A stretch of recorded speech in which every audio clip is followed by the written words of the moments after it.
예수님을 만난 감격, 성탄절을 맞이하면서 또 아기 예수를 만난 많은 사람들이 있었죠. 마태복음에 보면 동방 박사가 아기 예수께 경배를 하고 예물을 드린 기록이 있습니다.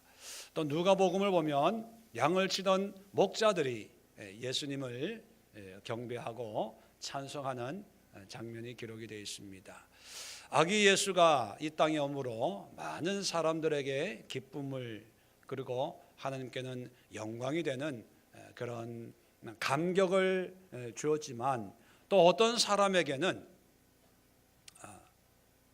아이를 예수를 죽이려고 하다가 안 되니까 그 근처에 있는 사내 아이를 다 죽이는 살육의 그런 일을 행하는 사람들도 있었습니다. 예수를 만난다고 해서 다 하나님의 은혜와 기쁨을 누리는 것이 아니라는 것입니다.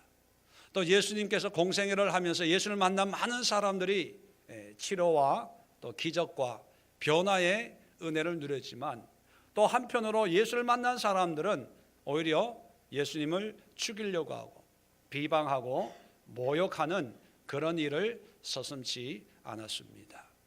자, 이런 여러 사람들의 반응과 모습을 보면서 하나님을 믿고 예수를 믿는 우리들이 어떤 신앙과 어떤 삶을 살아가야 될 것인가, 특별히 이 성탄의 의미를 되새기는 오늘 다시 한번 예수님을 통해서 우리가 깨달아야 될 영적인 은혜를 생각해 보려고 합니다. 오늘 특별히 예수를 만난 시므온이라고 하는 사람에 관한 이야기가 기록이 되어 있습니다. 이 시므온에 대해서 25절부터 27절까지의 내용을 기록을 하면서 시므온이란 어떤 사람인가에 대해서 쓰고 있습니다. 시므온은 예루살렘에 시므온이라 하는 사람이 있으니 이 사람은 의롭고 경건하여 이스라엘의 위로를 기다리는 자라. 성령이 그 위에 계시더라. 성령으로 인도함을 받고 또 이스라엘의 위로, 이스라엘을 회복시키는 그런 때를 위해서 기도하고 있으며, 의롭고 경건하다, 참 신실한 믿음의 사람이었다는 것을 알 수가 있습니다. 그리고 26절에 특별히 아기 예수에 관한 그런 하나님의 말씀이 있는데, 그가 주의 그리스도를 보기 전에는 죽지 아니하리라 하는 성령의 지시를 받았더니, 자, 성령의 감동으로 메시아 그리스도를 보기 전에는 죽지 않는다, 그런 어떤 감동을 받았습니다.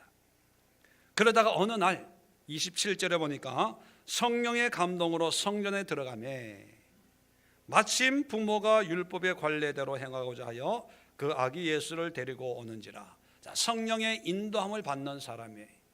그래서 성전에 갔더니만 마침 아기 예수를 데리고 온 부모와 만나게 됩니다. 그래서 28절에 이제 시므온이 그 아기 예수를 만나고 나서 이제 하나님 앞에 찬양하는 고백이 기록이 되어 있습니다. 자, 이 시므온 겉으로 보기에는 우연하게 만났고 어쩌다가 성전에 갔는데 딱 마주친 것 같지만, 이 모든 만남은 잘못된 만남이 아니고 우연한 만남이 아니고 하나님의 섭리 가운데, 계획 가운데 있는 그런 만남입니다. 그래서 그걸 깨달았기 때문에 29절에 이렇게 고백합니다. 주제여, 주제여라고 하는 것은 온 우주 만물의 주인이시여, 이런 뜻입니다. 주제여, 이제는 말씀하신 대로 종을 평안히 놓아 주시는도다. 종을 평안히 놓아 준다는 얘기는 뭐냐? 이제 내 인생을 이제 끝내도 되겠습니다, 그거예요. 왜 그럴까요? 26절에 그리스도를 보기 전에는 죽지 아니하리라 말씀을 했기 때문에, 거꾸로 얘기하면 예수님을 이제 봤기 때문에 이제 죽어도 여한이 없습니다. 내 사명은 이것으로 다 끝났습니다. 이런 의미를 가지고 있죠. 이걸 보면 이제 그리스도를 만나기 위해서 기다리고 인내하고 성령의 은혜 가운데 끊임없이 사모함으로 경건한 삶을 살아왔다는 것을 알 수가 있습니다. 자, 우리가 그리스도를 그냥 우연히 만나는 것이 목적이 아니고, 어쩌다가 만나는 것이 목적이 아니고, 시므온처럼 이렇게 사모함으로 간절함으로 내 인생의 의미를 예수 그리스도에게 두고 그분을 만나고 그분을 보고 그분이 그리스도이신 것을 눈으로 목격하고 이 세상을 떠나도 나는 행복하다라고 하는 그런 고백이 시므온의 고백이고 또한 우리의 고백이 되어야 될 줄로 믿습니다. 이런 일평생을 그리스도를 만나기 위해서 살아왔던 이 시므온이 이제 아기 예수를 보고, 자 30절입니다. 내 눈이 주의 구원을 보았사오니, 주의 구원, 하나님의 구원의 도구이신 예수 그리스도를 이제 봤다는 거예요. 자, 예수님을 보고 그 다음부터 이제 이 시므온이 고백하는 거예요. 뭐라고 고백하냐? 첫 번째, 만민 앞에 예비하신 것이요. 자, 예비했다는 것이 뭡니까? 하나님의 구원을 만민 앞에서 예비했다는 거예요. 자, 이게 우리에게는 너무나 당연한 말씀처럼 들리지만 2000년 전에 구원이 예수 그리스도를 통해서 만민 앞에 하나님이 준비하셨다는 이 사실은요, 굉장한 통찰력이고 또 하나님의 섭리를 꿰뚫는 하나님의 영적인 지혜요 지식입니다. 왜냐하면 당시 이 시므온은 유대인이지 않습니까? 경건한 유대인으로서 하나님의 은혜를 덧입고 성령으로 사는 사람인데, 유대인들을 가지고 있는 구원은 누구만을 위한 구원이었습니까? 이스라엘만 위한 구원이에요. 이방인들은 구원이 없다고 여겨졌습니다. 비록 로마인들은 우리를 지배하고 있지만 언젠가는 메시아가 오는 날 이 로마인들은 다 멸망을 당할 것이다. 지금은 비록 식민지로 눌려 살지만 우리의 그리스도가 오시고 메시아가 오시면 우리를 다시 다윗의 나라처럼 회복할 거다. 그때 되면 너희들 다 죽었어 이제 이러고 살던 사람들이 유대인들이었습니다. 우리만 구원받을 거야. 우리의 그리스도, 우리의 메시아, 나의 하나님, 나의 여호와, 이렇게 생각했던 사람들이 이스라엘이거든요. 그런데 예수를 보면서 그게 다 깨어지고 만민 앞에 예비한 하나님의 구원이라는 걸 깨닫습니다. 자, 우리는 예수님의 탄생을 통해서 또 예수님의 이 말씀을 통해서 나만의 은혜, 나만의 축복, 나만의 믿음이 아니라 모든 사람들에게 베푸시는 하나님의 구원인 것을 우리는 깨닫고 그것을 볼 수 있어야 돼. 그 얘기는 뭐냐면 예수 그리스도로 말미암아, 오직 예수 그리스도로 말미암아 모든 사람이 구원을 받을 수 있다는 거예요. 이게 전도의 원동력입니다. 복음의 원동력이 만민을 위한 하나님의 구원이라는 거예요. 요즘 전도하면 우리 교회 나오세요, 우리 교회 나오세요, 이것이 전도가 되는데, 얼마나 전도가 중요하면 강남에 있는 큰 교회에서는요 12월 달하고 1월 달 2달 동안 전도 제일 많이 한 사람에게는 자동차 선물, 그리고 제주도 여행권 뭐 이런 걸 준대요. 진작 알았으면 저도 그 교회 등록할 텐데. 그래서 이 식구, 우리 교회 식구 가지고는 안 돼요. 거기는 막 관광 버스로 뭐 싣고 오니까 품앗이 해가지고 그냥 모시고 오니까. 그래서 신문사에서 왜 이렇게 선물까지 경품까지 내걸고 전도를 하냐 했더니만 그냥 우리 교인들이 이제 십시일반으로 뭐 경품을 내놓은 거고, 또 동기부여 차원에서 요즘 워낙 전도가 안 되니까 그렇게 했다 뭐 이렇게 얘기를 하더라고. 신문에 나와 있더라고요. 어떤 교회에서는요, 교회 예배 드리면 10,000원씩 준대요. 전도지에 이게 하나님 나라의 원리라고 그러면서 교회에 오면 10,000원씩 주겠다고 아예 전도를 그렇게 한답니다. 근데 여러분, 중요한 것은 물론 그 나름대로 의미와 또 방법과 또 분명한 목적이 아마 저마다 있을 거예요. 그런데 방법은 이렇든 저렇든 간에 중요한 것을 잊어버리면 안 됩니다. 뭐냐면 예수가 바로 모든 만민들의 예비된 구원이라는 것. 교회가 구원의 방주가 아닙니다. 교회가 어떤 구원의 보증이 아닙니다. 우리 교회만이 모든 신앙의 의미를 대표하는 것이 아닙니다. 구원은 오직 예수님이기 때문에 우리가 전해야 될 것은 예수를 전해야 됩니다. 그걸 위해서 예수님이 이 땅에 오셨거든요. 예수님께서 교회를 세우셨습니까? 예수님이 공생의 기간 동안은 교회를 안 세우셨어요. 예수님이 부활 승천하신 다음에 교회가 생겨난 거죠. 물론 성령의 감동으로 교회가 세워졌기 때문에 오순절 역사로 말미암아 교회가 시작이 되었기 때문에 삼위 하나님으로 예수님이 세웠다라고 할 수는 있지만, 근데 예수님의 공생의 기간 동안은 교회라는 걸 의도적으로 안 세우시고 예수님이 승천한 다음에 제자들이 신앙 공동체로 교회를 세웠다는 그 의미를 우리는 깊이 있게 생각해 볼 필요가 있습니다. 예수님이 계실 때는 교회가 필요가 없다는 거예요. 왜? 예수님 안에 모든 것이 다 있기 때문에. 예수님이 계신 곳에 제자들이 있을 때 그것이 교회였습니다. 갈릴리 호숫가에 사람들이 앉아서 예수님의 말씀을 들을 때 그게 그 교회였어요. 다락방에서 제자들과 함께 만찬을 나눌 때 그게 교회였어요. 겟세마네 동산에서 베드로와 야고보, 요한이 예수님과 함께 기도했을 때 그게 교회였습니다. 그런데 예수님이 안 계시고 이제 성령의 은혜 가운데 믿는 사람들이 모이면서 그것을 우리는 교회라고 얘기합니다. 그래서 이 교회라고 하는 그 의미는 주체가 뭐냐?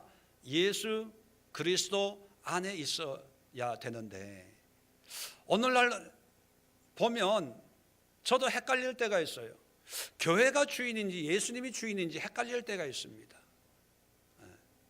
마치 교회가 예수라고, 예수님이라고 생각하고, 또 성경적인 성경 구절을 인용을 해가지고 교회가 예수님의 몸이다, 교회의 머리는 예수님이다, 그렇게 성경적인 그 구절을 끼워 맞춰서 마치 교회가 대단한 것처럼, 그래서 교회에 헌신하는 것이 하나님께 헌신하는 것이고, 교회에 충성하는 것이 하나님께 충성하는 것이고, 모든 관심을 교회에다가 연결을 시키는데 일면 의미가 있는 것도 있지만, 또 한편으로는 얄팍한 수단과 방법을 동원한 게 아닐까, 그런 느낌을 받을 때가 있습니다.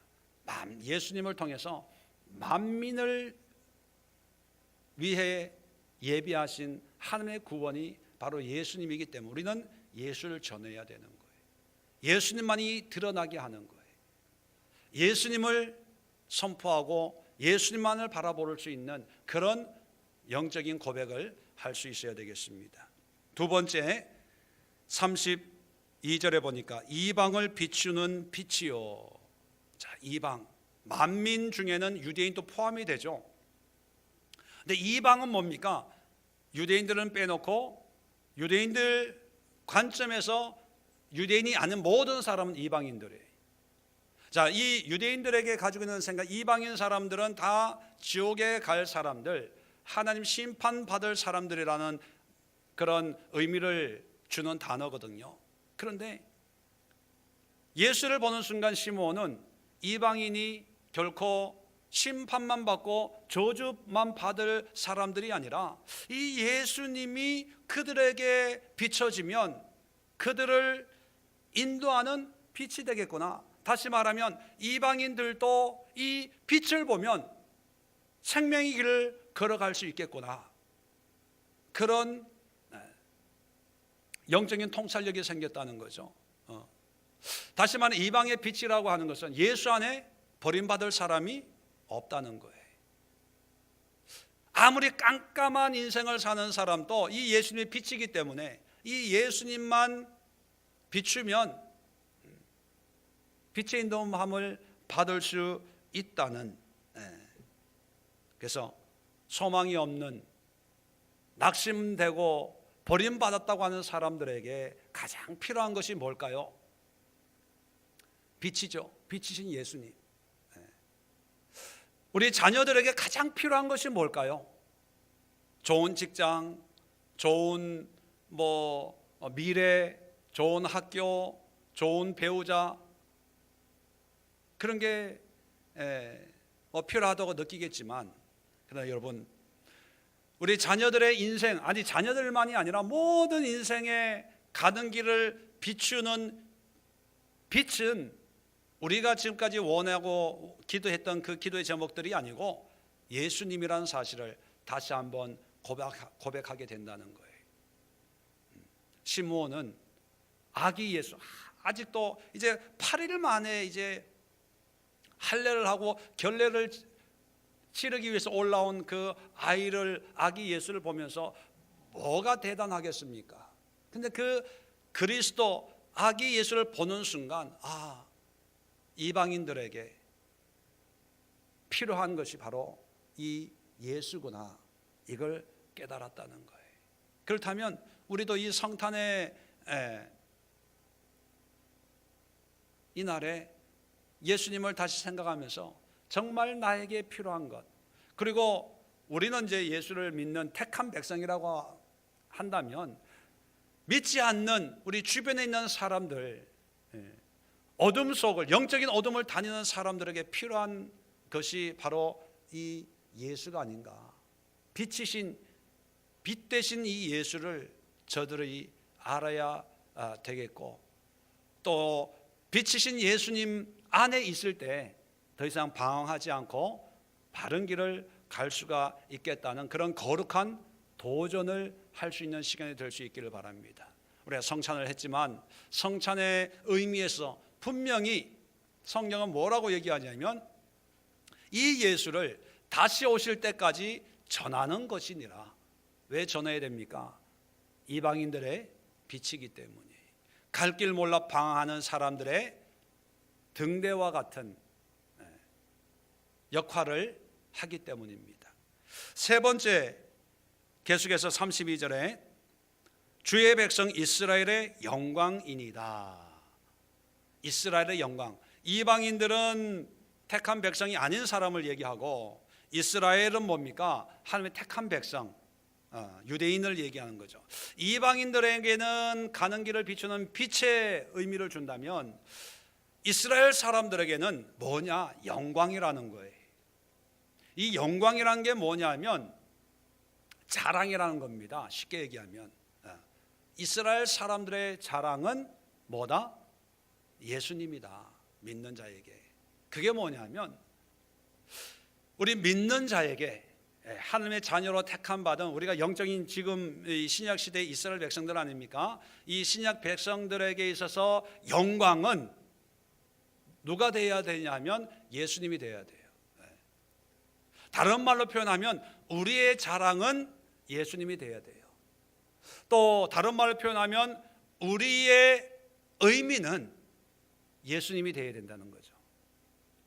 모든 믿는 자들에게 가장 중요한 재산 목록 1호, 또 자랑, 긍지, 자부심, 뭐 기타 등등 모든 우리가 말로 표현할 수 있는 모든 우리 삶의 의미가 뭐로 결론이 나야 되냐면 예수님으로 결론이 나야 된다는 거예요. 시몬은 아기 예수를 보면서 자기도 이스라엘 백성 아닙니까? 자기의 어떤 신앙의 여정, 또 자기의 간증, 자기의 경험, 자기의 체험, 자기의 삶의 어떤 의미, 이것이 다 없어지고 오직 남는 게 뭐냐? 아, 이 예수구나, 이걸 고백한다는 거예요. 이스라엘에게 자랑할 것이 얼마나 많습니까? 얼마나 자랑을 할 게 많았으면 바울도 너희가 이스라엘 백성이냐? 나도 이스라엘이다, 나도 유대인이다, 나도 배울 만큼 배웠다.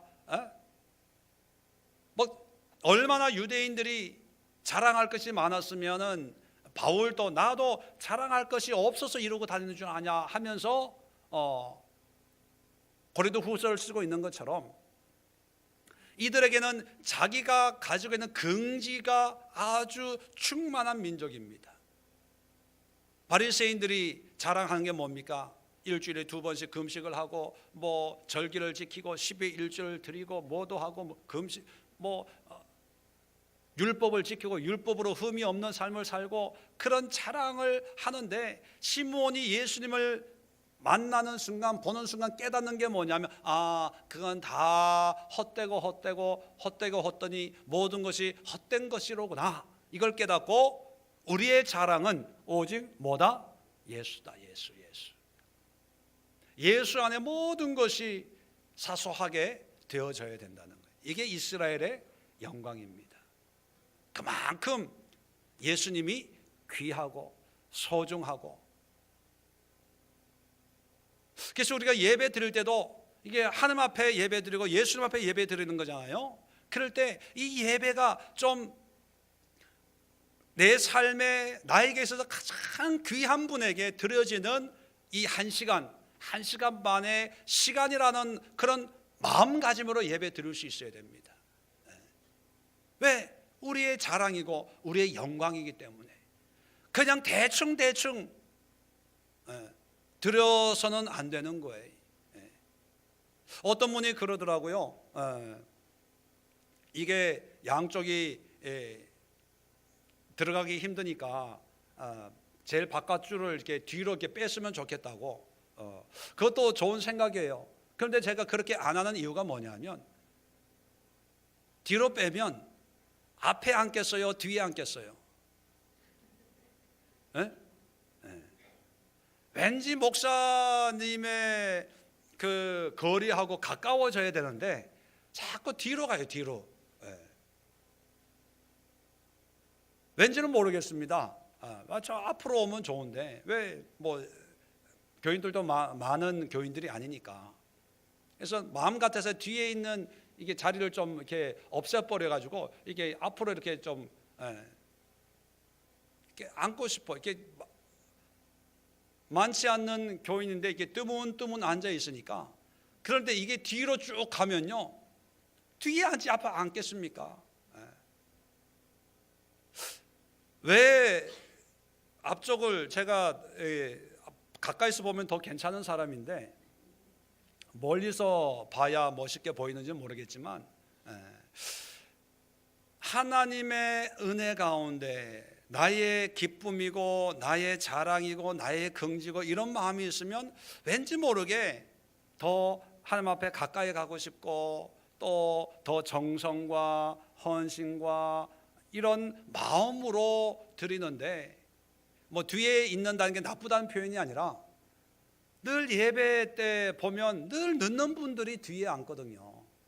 허둥지둥 와서. 그런 거 보면 예배 인도하는 데 늦는다는 차원이 아니라 하나님 앞에 좀 더 귀한 마음으로 좀 나올 수 없을까. 늦는 분 보면 항상 늦어요. 몇 년째 늦고 계세요. 근데 한 번도 내가 왜 늦냐고 안 물어봤어요, 지금까지. 좀 일찍 오세요 얘기해보질 않았어요. 아마 얘기를 하면 일찍 올 수도 있을 거예요. 그런데 그것은 제가 얘기했기 때문에 그런 거죠. 저는 하나님의 은혜 가운데 하나님 앞에 내가 하나님이 제일 귀한 분이기 때문에 하나님께 드리는 이 예배를 가장 귀하게 드려야지, 그러면서 10분, 20분, 30분 일찍 와서 기도로 준비하는 그런 모습을 하나님이 보고 싶어 하지 않을까. 담임 목사가 가르치고 야단하고 책망하면 그렇게 될 수가 있을 거예요. 근데 그것은 하나님 앞에서가 아니라 담임 목사 때문에 그렇게 할 수 있기 때문에 제가 일부러 안 하는 거예요. 안 하는 걸 보면 저도 참 인내심이 대단하죠. 그죠? 막 속에서 막 저도 사람인지라 입에서 막 여기까지 이렇게 올라오려고 하는데요, 그래도 참고 있습니다. 왜? 우리 교회에 가장 권위, 어떤 영적인 권위가 있는 분이 목사가 되기를 원치 않기 때문에 하나님이 되길 바라거든요. 어떤 분들은 어떤 목회자의 카리스마가 어떤 교회를 유지한다고 그렇게 생각하는 분들이 있습니다. 일면 맞습니다. 목회자의 카리스마가 어떤 영적인 어떤 분위기나 어떤 교육적인 그 유익을 줄 때가 참 많지요.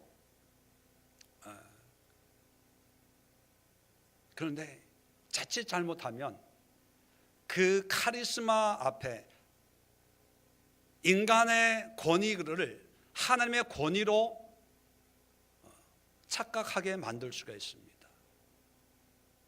그래서 저는 어떤 원체 카리스마가 없는 사람 아닙니까? 그래서 카리스마 하면 저 혼자 이제 칼을 한번 잡아봅니다. 이런 칼이라도 있으면 좋겠다. 워낙 없으니까 칼이라도 있으면. 그래서 그렇게 기도하는 적도 있어요. 하나님, 왜 나에게 이렇게 가르치는 은사가 없을까요? 어떤 교회 보면 참 체계적이고, 찬양단도요 토요일 날 와서 딱 준비해가지고 연습 착 하고 준비 탁 하고 체계적으로 찬양단 끝나면 이 마이크 이렇게 탁착착 하고,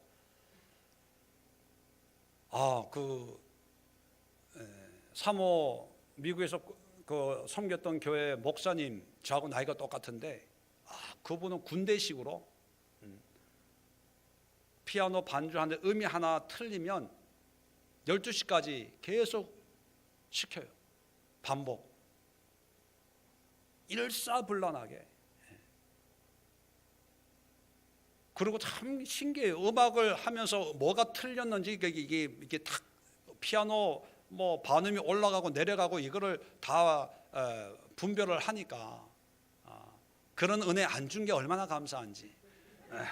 뭐 들어도 그렇고 뭐 틀려도 그렇고. 가장 중요한 것은 뭐냐면 하나님이 예수님이 우리의 영광이 되어야 돼요. 우리 예수의 교회의 영광은 이름 그대로, 교회 이름 그대로 예수가 드러나는 교회. 목사 이름도 드러나서는 안 되고 누구의 이름도 드러나서도 안 되고 오직 예수님. 그것이 이 성탄에 예수를 만난 우리의 고백이 되어야 된다는 거예요. 참 감사하게도 우리 교회는 지금까지 나를 안 알아준다 이렇게 시험 받는 사람은 없어요. 몰라준다고 다들 그냥 헌신하고 이름도 없이 빚도 없이 큰 일을 해도 그냥 하나님께 헌신한 거고, 참 이래서 우리 교회가 작지만 큰 어려움 없이 시끄러운 이런 거 없이 오고 있는데, 어떤 교회들은요 무슨 일만 하면 꼭 뒤에 문제가 생겨요. 뭐 알아줬니 안 알아줬니, 내가 이렇게 쓰고 했는데 전 목사님이 전화를 했냐, 사모님이 전화했냐 안 했냐, 이런 걸로 우리에게 드러나는 것은 예수. 마지막으로 네 번째가 뭐냐면요, 자, 이걸로 끝나면 좋은데 하나님 이런 찬양을 하고 34절에 시몬이 그들에게, 부모님이 요셉과 마리아죠, 축복하면서 어머니 마리아에게 이렇게 얘기합니다. 보라, 이는 이스라엘 중 많은 사람을 피하거나 흥하게 하며 비방을 받는 표적이 되기 위하여 세움을 받았다는 거예요. 표적이 되기 위해 세움을 받았고, 또 35절에 칼이 내 마음을 찌르듯 한다는 거예요. 왜 사람들을 피하거나 흥하게 하고 비방을 받는 표적이 되게 하고, 왜 칼이 마리아 엄마의 마음을 찌르는 것처럼 고통스럽게 하냐, 그 이유를 얘기합니다. 이는 35절에 여러 사람의 마음의 생각을 드러내려 함이니라. 자, 예수님을 만난 사람들은 무슨 고백을 해야 되냐면요, 이 예수님이 우리의 마음의 생각을 드러내시는 분이구나. 그걸 다른 말로 표현하면요, 예수 앞에서 우리의 마음과 생각이 드러나야 된다는 거예요. 예수 앞에만 서면 나는 왜 작아지는가, 어떤 유행가 가사처럼 그 고백이 아니고, 예수님 앞에 서면 내 마음 생각이 드러나요. 드러난다는 것은 어떤 의미냐면, 감추어져 있던 것이 벗겨지는 거예요. 베일이, 껍데기가, 포장이 벗겨지는, 아포칼립시스라는 단어, 아포칼립시스. 계시록, 묵시록이라는 말이 있죠. 묵시록, 그게 아포칼립스라는 말이거든요. 벗겨지는 거예요. 드러나는 거예요.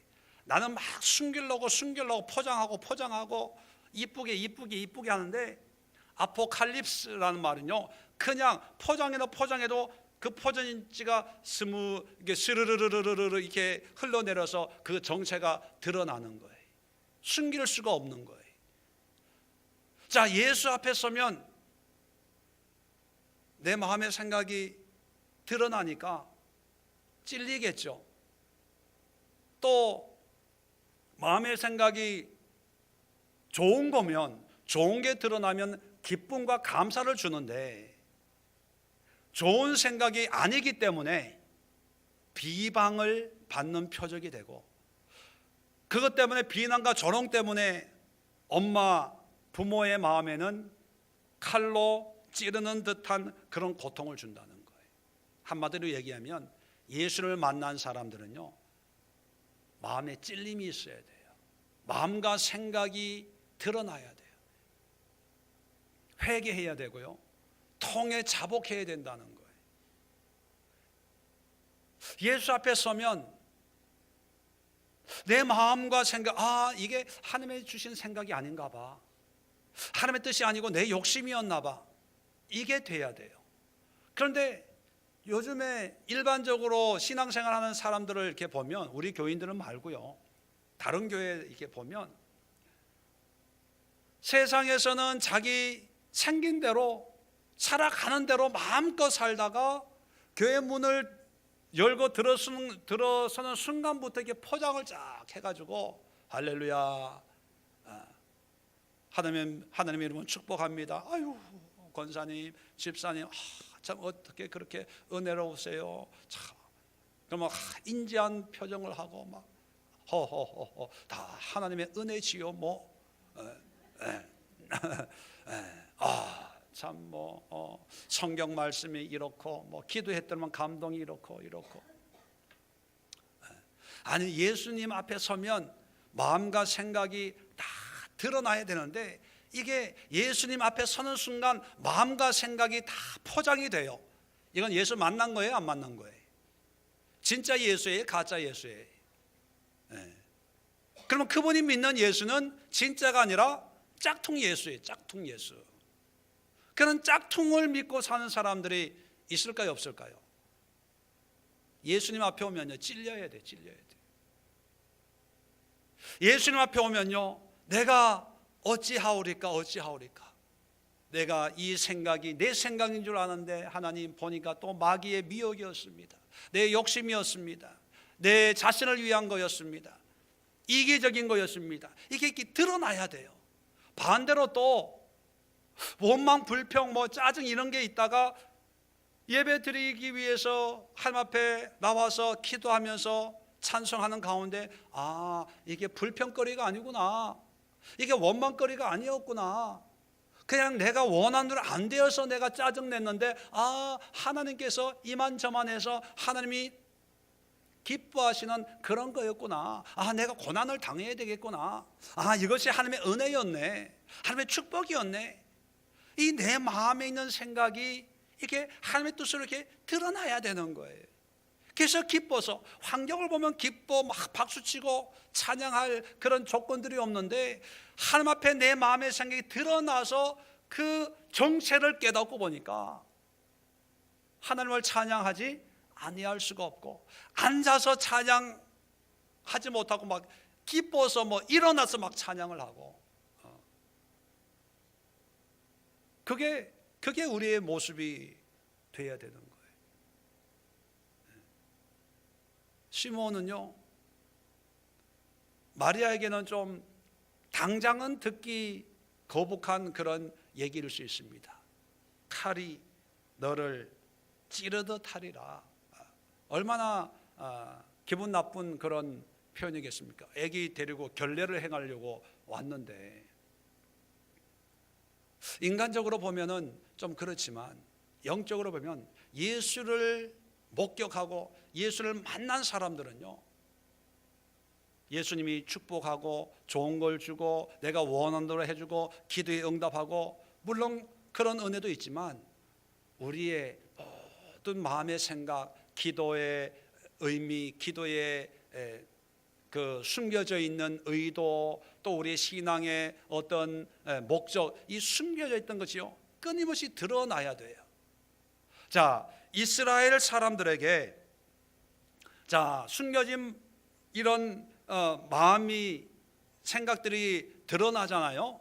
자, 그런데 25절에 보면 이스라엘의 위로를 기다리는 자라. 이 위로를 기다리는, 이 위로가 누구냐면 그리스도예요. 메시아. 그래서 예수의 영이라고 하는 성령님을 우리는 위로자, 보혜사 그렇게 표현하잖아요. 이게 컴포터, 위로하는 영이 성령이거든요. 그리스도는 위로의 영이에요. 자, 그러면 우리가 원하는 위로는 뭐예요? 잘 될 거야, 힘내, 용서해 줄 거야, 이걸 위로라고 생각해요. 그런데 성경적인 위로는 그게 아닙니다. 이 시대가 원하는 위로, 우리가 원하는 위로는 내 상황과 조건에 상관없이 하나님께서 내 마음을 아시고 격려해 주는 거예요. 인정해 주는 거예요. 나를 품어주는 걸 위로라고 생각을 해요. 그런데 성경의 위로는요, 이사야서 40장 1절에 너의 하나님이 이르시되 너희는 위로하라, 내 백성을 위로하라, 위로하라고 얘기합니다. 그런데 이 위로는 괜찮아, 죄를 져도 하나님 용서해 줄, 이런 위로가 아니에요. 이 위로는 뭐냐면 지금의 현상을 속된 말 다 까발리는 거예요. 죄를 지적하는 거예요. 증상을 보고 진단을 내려서 그 진단에 의해서 이걸 치료를 해서 회복시키는 거예요. 원래대로 회복시키는 게 이게 위로예요. 성령이 임하면 다 기분 좋습니까? 다 기뻐, 막 뛰면서 춤출 듯, 날아갈 듯 그렇게 기쁨이 옵니까? 그런 기쁨이 오기 전에 성령의 역사의 첫 번째 단계가 뭐냐면 통해 자복하는 거예요. 회개. 우리의 마음의 생각, 우리의 삶을 다 드러낸 다음에 하나님의 위로와 치료와 회복과 기쁨이 오는 거예요. 그러니까 위로를 받으려면요, 내가 드러나야 돼요. 내 정체가 밝혀져야 돼요. 내 안에 내 생각, 내 모든 삶의 이 뿌리가 어디에 있는지 이게 드러나야 돼요. 드러나는 것이 위로의 과정이에요. 하나님은 죄된 우리를 죄 있는 상태로 절대로 위로하지 않습니다. 드러나게 해요. 그래서 이사야를 통해서 이스라엘 백성들 위로하라고 하지만 그런 이사야서를 보면 항상 회개해라, 주께로 돌아와라, 돌아와라. 돌아오지 않으면 하나님께 너희를 치실 거야, 포로로 보내버릴 거야. 계속해서 경고를 합니다. 그게 위로예요. 오늘날 교회에서 위로받으려고 온다는 사람이 있어요. 왜? 너무 살기가 힘드니까. 그들이 원하는 위로는요, 내가 듣기 좋은 말, 격려되는 말, 소망을 주는 말, 희망을 주는 어떤 그런 메시지를 듣는 것을 위로라고 얘기합니다. 또 위로할 때도 그런 얘기를 위로해요. 아, 권사님 괜찮아요. 내가 기도할 때만 하나님께서 권사님을 참 사랑하는 것 같아요. 하나님이 함께 하시는 것 같아요. 응답할 거예요. 조금만 기다렸어요. 이런 걸 위로라고 해요. 근데 성경의 위로는 그게 아니에요. 성경의 위로는요, 그 사람의 생각과 마음을 드러내는 거예요. 하나님께서 위로하시는데 권사님 속에 회개하지 않는 죄가 있는 것 같아요. 그 문제를 가지고 기도 한번 해보세요. 하나님의 위로가 임할 거예요. 하나님의 치료가 임할 거예요. 집사님, 혹시 집사님 속에 여전히 끼어지지 않는 교만함이 있습니다. 영적인 게으름이 있습니다. 어떤 분들 향해서 위로의 말을 줄 때 집사님 또는 권사님 속에 아직도 하나님과의 물질적인 관계가 해결되지 않는 그런 부분이 있습니다. 물질적인 것을 해결 먼저 해보세요. 하나님의 것을 함께 드려보세요. 시간을 한번 드려보세요. 왜 아직도 그 문제에 매여서 허우적거리고 있습니다. 이 문제를 한번 해결해 보세요. 그런 얘기하면 다들 싫어해요. 아니 목사가 교인이 기도해달라고 그러면 좋은 말로 기도해주고 축복 기도해주고 뭐 하고 해야지, 그래 위로받지. 다 그런 생각을 합니다. 그래서 그런 얘기를 하기도 싫어하고 듣기도 싫어해요. 그런데 성경은요, 성경은 위로가 뭐냐면 마음과 생각을 드러나게 하는 거예요. 드러나는 것이 하나님의 위로예요. 세상은 드러내지 않고 인정하는 것을 위로라고 여기지만 하나님은 드러나는 거예요. 그래서 예수 앞에는요, 내 생각이 드러나야 돼요. 십자가 앞에 내 말과 행동의 그 뿌리가 드러날 때 당장은 힘들고 어렵죠. 가슴 아프죠. 그런데 그것이 하나님의 은혜고 하나님의 위로하심이고 그것이 예수 그리스도께 이 땅에 오신 우리의 구세주로 이 성탄의 날에 오신 예수님의 목적입니다. 오늘 이 시간 말씀을 한번 마음에 새기시고 첫 번째, 이 예수님을 만민을 위한 구원의 주로 우리가 바라보고 전도하시고 또 이방인들에게 비추는 빛으로 외면당하고 버림받은 사람들이 가장 필요한 것이 예수님이라는 사실을 잊지 마시고 우리 주변에 있는 사람들에게 예수를 전하는 그런 전도의 동기가 될 수 있기를 바랍니다. 그리고 우리 믿는 자에게는 예수님이 영광입니다. 예수님 외에 더 귀한 것은 없어요. 주 예수보다도 귀한 것은 없네. 그리고 마지막으로 예수 앞에 우리의 생각이 드러나야 돼요. 숨기지 마시고 포장하지 마시고 주님 앞에 우리의 마음을 드릴 때 주님께서는 우리를 위로하시고 우리의 모든 것을 선하게 바꾸어서 하나님의 도구로 사용해 갈 줄로 믿습니다. 기도합니다. 하나님 아버지,